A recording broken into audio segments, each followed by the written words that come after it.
was for both the professors. Specifically because I read the first chapter of the book and I was really confused of what really constituted capital for Sanyal, because he says what capital is not, but he does not really explain what capital is. This question arises because of his category of non-capital. Is non-capital one of the appearances of capital, a moment within capitalism, or is it an essence in itself? Is one of my main questions. And his relationship to Brenner. And this is one of the main questions which was like plaguing me while I was reading the chapter. It's like, is Sanyal just an Indian Brenner who wants to give the Brennerite political Marxism argument for India and what he calls post-colonial capitalism?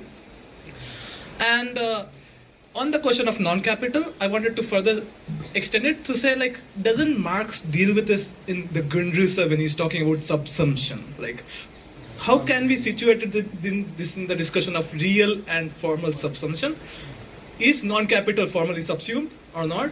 And if it's not formally subsumed, what does that exclusion even really mean for capital, right? If capital is an hegemony of difference. Yeah, that's my question. The extremely enriching conversation. I have just two questions to Professor Snehashish. The first is a slightly technical question. The second is hopefully a more general one. So in the first chapter, Sanyal presents a critique against the capital's need theorists on the grounds that there is an economic logic where expanded reproduction as an essence of capitalism is incompatible with this continued perpetuation of the non-capital. For the capital's need theorists, the argument is that this is something that is because they need the non-capital for their economic needs, they perpetuate it. But Sanyal says at best it can be a transitory phenomenon. But in Sanyal's own conceptualization, the two things, expanded reproduction and the continued non-capital, are also present simultaneously. So my understanding on my question would be, is it the case in Sanyal because he tries to redefine expanded reproduction itself away from just the economic expanded reproduction to include the argument of political legitimization of that expanded reproduction itself? Or is it something else? And the second question, slightly more general one, is as you said, as you maintained that, as Sanyal also maintains throughout the text, that he's particularly dealing with post-colonial capitalism in this context. But exclusion, as you said, becomes something that is much more prevalent across the globe. Can we push this further to argue that this becomes an essential feature of not just post-colonial capitalism, but capitalism itself at large? And how do you situate this in the sort of the dialectic of becoming and being, which Sanyal keeps on discussing throughout the text? So these are the two questions. Thank you. कल्याण सन्याल के बारे में 2-3 दिन पहले ही पता चला. पार्थाज चटर्जी के साथ जो उनका इंटरव्यू है वो मैंने पढ़ा. उसमें कैपिटलिस्ट मोड ऑफ प्रोडक्शन और कैपिटलिज्म में स्पष्ट जो फर्क है वो मुझे समझ में नहीं आया. और दूसरा है, उसमें इनफॉर्मल सेक्टर के लिए वो यूज़ करते हैं प्रेजेंट इन द सिटी. तो प्रेजेंट इन द सिटी को ग्लोबल साउथ के लिए भी एक्सटेंड कर सकते हैं. और इंटरनेशनल पॉलिटिकल इकोनॉमी में वेलरस्टीन और एजी फ्रैंक को पढ़ाया जाता है थोड़ा बहुत, लेकिन जब इनका थ्योरी पढ़ रहे थे ट्रेड इन मिडिल प्रोडक्ट, तो ये थ्योरी कुछ ज़्यादा बेहतर ढंग से एक्सप्लेन कर पाता है, लेकिन इसको सिलेबस में नहीं अभी तक लाया गया है. तो इस पर क्या ख्याल है आपका? So, what is capital, right? So I think Sanyal here is just following, if you ask what is capital itself, Sanyal is just following pretty much straightforward reading of Marx. So it's a production of, performance of surplus labor, production of surplus value, appropriation of the surplus value, and then distribution of the surplus value. So the standard reading of Marx, I don't think Sanyal is deviating from that in terms of what is capital. I think the problematic comes in terms of capital, non-capital, and capitalism. This triad, how do we understand in terms of that? So for Sanyal, the non-capital, so Sanyal is again being here, I don't know whether you would have preferred or not, but he is being a true Marxist in terms of arguing that capital, what we understand as capital, is to be situated in production itself. I think that's where the Brennerian thing also comes to you, right? So Brenner's also critique of dependency and the exchange-based idea of capitalism and so on. Channel here is talking about the production process itself as so there has to be capital separated from the direct producers without access to means of production, they have to perform surplus labor, that is appropriate. So that entire thing. Non-capital is exactly where this is not happening, where the labor is still in various ways put together with their means of labor. And that's where primitive accumulation becomes important. So where that primitive accumulation has not happened in the classical sense, and labor is still together with their means of labor, that and producing it largely without the employment of wage labor, even though later on at a particular section Chanel also expands saying that wage labor in small factories, small enterprises would also come in, but that would take me in a different trajectory. I'm just putting it aside, like for the major part of the book, where this kind of exploitation in the Marxian sense is not happening, and still it is implicated in the market economy. It is not subsistence production that I am producing for myself. So they are implicated in the commodity economy and earning their livelihood, but still the separation from labor and means of labor has not happened. That is what the non-capitalist sphere is for Shanya.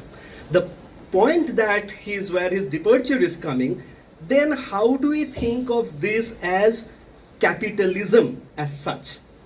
So that takes to some later question. I think later there is this question of becoming and being. So then, if the being of capitalism, theoretically speaking, is understood where such separation has already happened, you referred to the issue of subsumption, directly or indirectly. I think Chanel, my reading of Chanel is what he's saying, directly or indirectly, not necessarily just formal subsumption or real subsumption, where this labor has not been subjected to this subsumption, which is again related to the economic need. I'll come later on that. Economic need of capital, that is, capital, theoretically speaking, does not need this. In other words, this non-capitalist space is not economically functional to capital's need. In other words, economically functional meaning capital doesn't need these people. What they need is the means of labor, but not these people as such for its own expanded reproduction.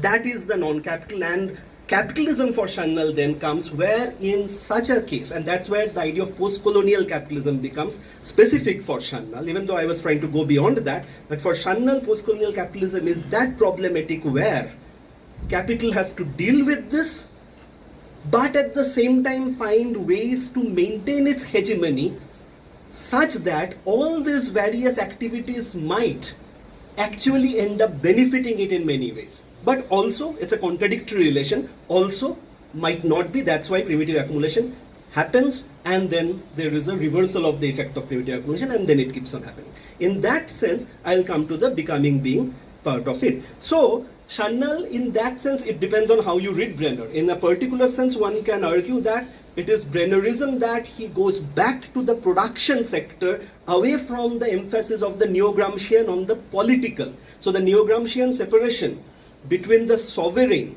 civil society, the right-bearing citizen, versus the popular, the outside, the political society. So within that, how does capital maintain its hegemony? Where the entire debate is stuck in terms of this politics of power, Chanel brings it back to the production. In that sense, you can say this is a Brennerite position, but Chanel also in the text makes it very carefully separates himself from Brennerite, if you say, like I'm borrowing this term from you, like this Brennerite position, in terms of saying that suffers from a particular kind of economism. So in that sense, he also goes back and takes the side of, interestingly, takes the side of Frank and the other dependistas, saying that they at least brought to the fore the question that underdevelopment is a product of development itself, or rather, to put it different way, capitalism, it's becoming itself produces underdevelopment, not in terms of the stage theory and others. So it's a complicated thing. It's not Bennerite in that. So then coming to this particular question about capital's need, expanded reproduction, I think like I have partly answered this while answering to this specific question. In terms of the non-capital, he is separating from that economistic argument of various traditions, which says Marxist and non-Marxist traditions, which says that capital needs this rest, the periphery, for its own reproduction. So it's a capital's need argument. So basically you can think of why this non-capitalist sector have pervaded, have persisted in various ways. It had been theorized. Either it is in terms of capital needs it, that's why it is there, capital wills it to be there, they do not want them to be internalized as wage laborer, it is profitable for them to keep outside the factory and get their surplus, or it is oftentimes which has been done in this Communist Party kind of what I was referring to, this Third International and all these rich debates that have happened among the various traditions of communist parties in terms of capital's weakness. So what Hiroshi was, again, I am not going to respond to that, but just since this is relevant to this particular question, that all these rich debates about this people's revolution, neo-democratic revolution and all those are in particular ways also dealing with this specific issue in various different ways. How does in a quote-unquote less developed economy, less capitalistically developed economy, capital maintained its stranglehold, and oftentimes the argument is that capital is not strong enough. So the first argument when non-capital exists because capital needs it is an argument that capital is all powerful. So capital decides that they will stay outside. The other argument oftentimes comes is they are there because capital here in this particular domains is not as powerful as capital was because the bourgeois revolution has not happened here in this countries. That's why capital has not gotten the legitimacy. That's why the sovereign citizen subject have not been produced. So it's a weakness of capital. That's why capital has to bring into its alliance, big bourgeois has to get into the alliance with the peasantry and under the rubric of imperialism and so on. Now in all of this, what again, Chanel doesn't deal with all of this directly, but if you read it, it becomes very clear that is the debate that he's referring to. So his point of departure is this innate idea of transition that motivates all these debates, that there is capitalism out there which we are not attaining. That's why we are either less capitalist formation or we are distorted capitalist formation. Chanel differs in terms of finding the legitimacy. That's why this entire discourse of governmentality and everything comes in a situation where capital is not in a position to or did not undertake this new democratic revolution or the bourgeois revolution, not the new democracy, the bourgeois revolution and all that. So Chanel is very much aware and he is in his mind, in his writing, dealing with all those debates and he is making his departure clear in terms of the transition. So that's where I think this issue of legitimization comes in terms of this debate of how then they maintain. So then again going back to that triad, capital, non-capital and capitalism. Why do we still call it capitalism if capital doesn't pervade all the production sites? Why still it is still capitalism? Because capital can secure its conditions of existence, economic, political, cultural. All these different conditions of existence within this system in a better way. That's why it's a hegemonic force. That's why we call it capitalism. Not because it pervades all the production sites. So he is again, his Marxist provenance is intact in this particular thing. So in terms of exclusion and where you are going in terms of that question, in terms of if exclusion then becomes a global phenomenon, of course it's a phenomenon in the post-colonial economies, but as I am trying to argue that it is increasingly a global phenomenon, and which we can see as in my initial remarks I had said from the evolution of development theory itself. both in terms of its discursive power, but also in terms of our everyday experience, that capital does not even promise that deal with the devil. You are left on your own. You do whatever you want to do. But I will subject you in various ways in terms of getting my conditions of existence fulfilled. Not necessarily economically, but also politically and culturally. That is where the entire crux of the matter comes in. So, to your final point that you were saying, so then Sanyal, again I would agree with Chiroshri that it is already embedded in Marx, but the Marxists didn't focus on it later, the later Marxists, is that capitalism is always at the state of becoming. Theoretically, it is impossible to be at a state of being. So what Sanyal is pointing out is going back to Marx's brilliant strategy in the first volume of Capital, where he is saying, well, to his detractors, I am going to give you the best case, an imaginary capitalism, where perfect markets, perfect labor markets, perfect competition, everything, and still I am going to show you this entire system is based on labor theft of value. So it is an immoral in that sense. It is an immoral, illogical, irrational, all those kind of things system. Even giving to their detractors the best case, everything perfect. Now that capitalism, does it exist? Of course, in volume 2, volume 3, in notes on surplus value and theories of surplus value, he keeps on saying various other things. So I think Sanyal's critic, he is positing himself that if I have to, for political purpose, rethink this entire thing, how this hegemony can be maintained and what can be an anti-capitalist struggle, we also have to perform a similar theoretical task.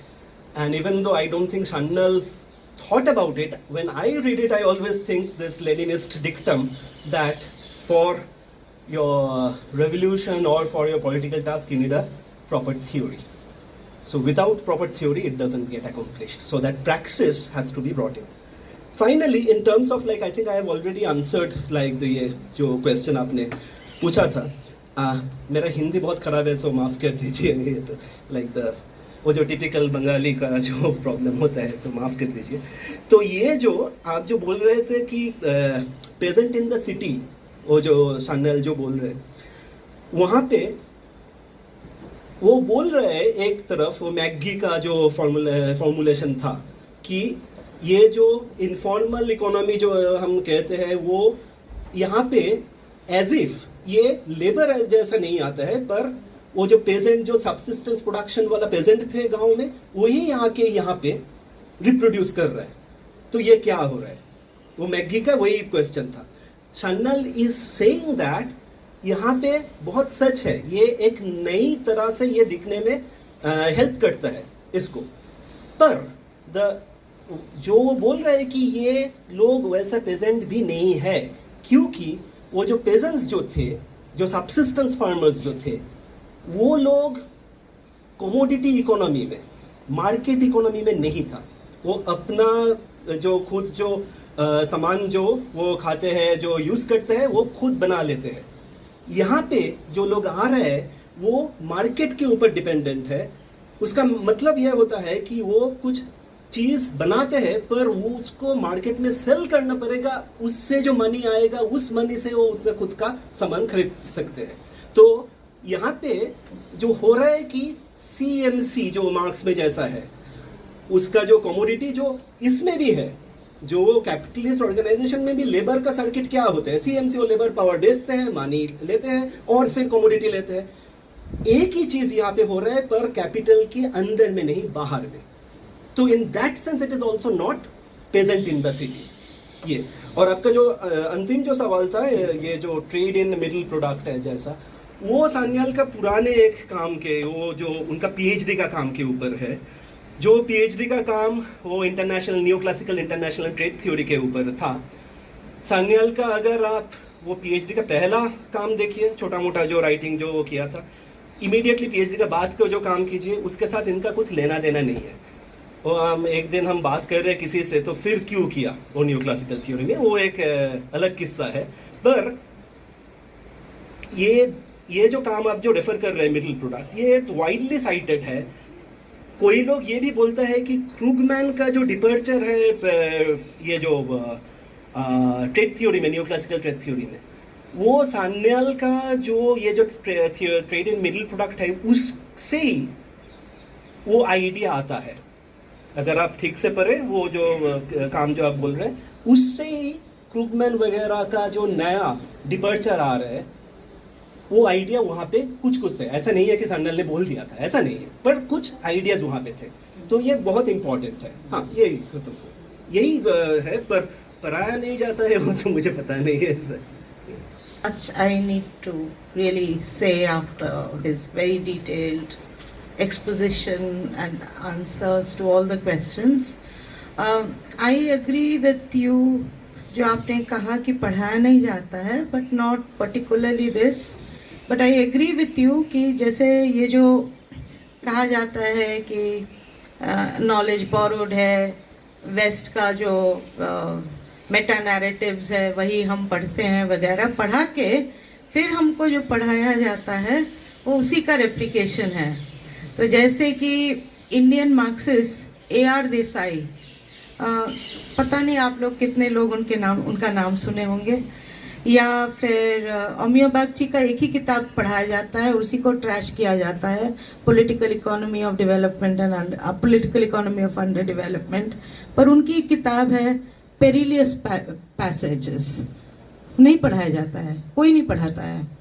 उनका एक formulation है हवेली चौल capitalism, मतलब जो Indian capitalism है उसका एक characterisation है उनका, which is different from what is being argued here.